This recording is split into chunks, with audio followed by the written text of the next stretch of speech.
Thank you for your time, sir. We are interested in understanding the current status of tourism in Nepal in the post-COVID era.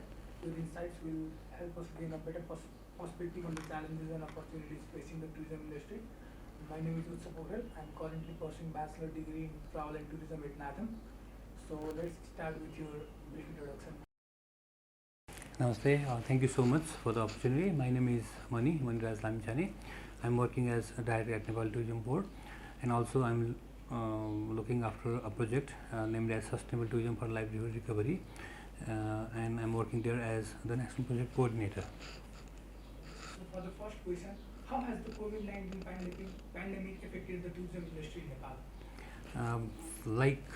In other many countries, COVID has affected a lot in Nepal, especially in tourism sector. Almost 80% of the people have lost their job. As you know, the arrival of 2020 was almost 20% than that of 2019, and 2021 was even worse. We had just 15% of total tourist arrival than that of 2019. So you can imagine, as there is low number of tourist arrival, definitely that there is low business, and low business means it is very hard for the businesses to sustain and to retain the manpower. So many people were out of job, and as you know, some of the properties were also shut down because of the COVID and all. But now, after 2020, by the start of 2022, the tourism is slowly recovering, and at this point of time, if you compare the data of 2023 from January to August with the data of 2019 January to August, we have already recovered more than 90% of the tourists. Okay, so what measures or strategies were implemented to mitigate the impact of COVID-19 on tourism in Nepal? Basically, what we did is, as we know, there was huge effect of COVID in tourism sector. So what we did is we partnered with NTB, and we worked on retaining the workforces. That's why, like in 2020, by the mid of 2020, we did one piloting project. It was immediate livelihood support program, where by which program we generated jobs for more than 200 people, mostly the trekking guides, trekking porters, trekking sherpas and all. And it was implemented, it was basically pilot project, and it was implemented in 4 provinces, province number 1, province number 2 and province number 4, in 5 different places. So that thing of work was done, and later on we upgraded that piloting program, and we developed a joint project named as Sustainable Tourism for Livelihood Recovery project.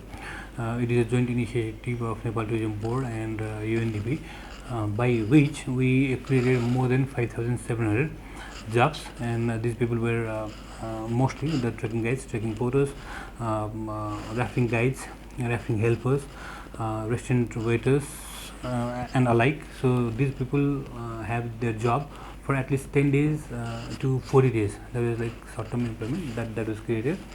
And later on, we also engaged, like most of these people were engaged on reconstruction and maintenance of the trekking trails in different parts of the country, as well as repair and maintenance of the rafting heads, heritage sites cleaning and beautification.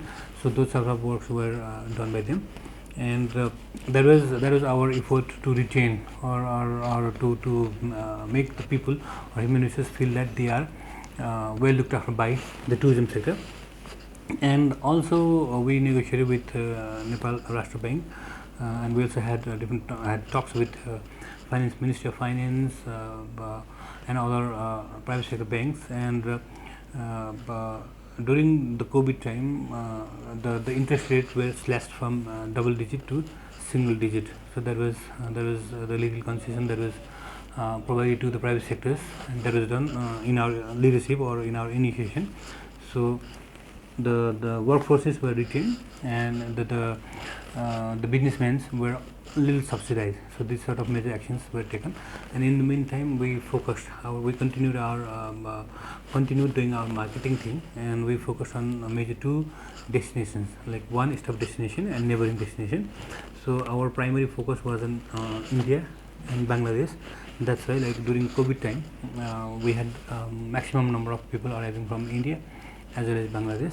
And if you compare the situation, if you assess the situation as of now, we have now the tourism has already started to coming back to the normal, and as in 2019, we already have received 6 lakhs 1,000 tourists by year, and it was like 6 lakhs 15,000 in 2019. So we are almost following the same track.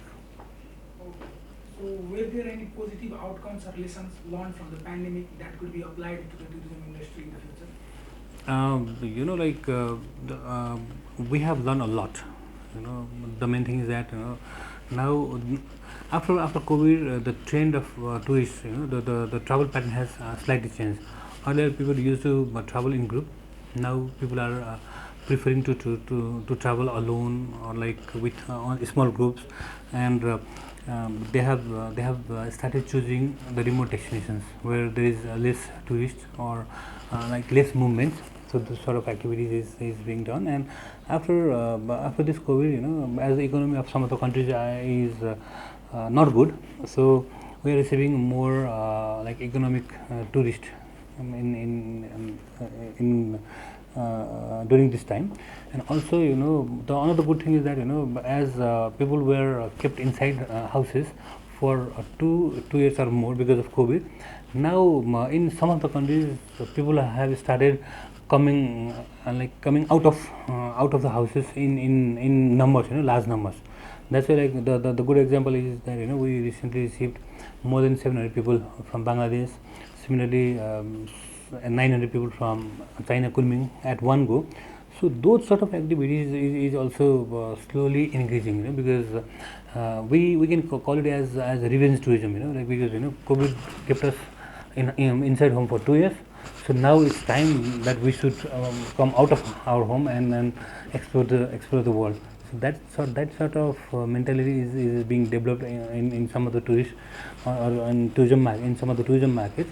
So nowadays, the flow of tourists, though they are little budgeted, the flow of tourists is high. Okay, so is there any additional information or insights you would like to share regarding the post-COVID status of tourism in Nepal? Now Nepalese tourism is already recovering, and it is one of the fastest recovering sector in whole South Asia. We are slightly behind than Malaysia and India, and we are very good compared to other rest of the countries. So that is there. And also, as our recovery is good, and now the future of tourism business in Nepal would be excellent. Thank you, sir, for your valuable input. Your response will contribute to a better understanding of the post-COVID tourism landscape in Nepal. Thank you, sir. Thank you so much.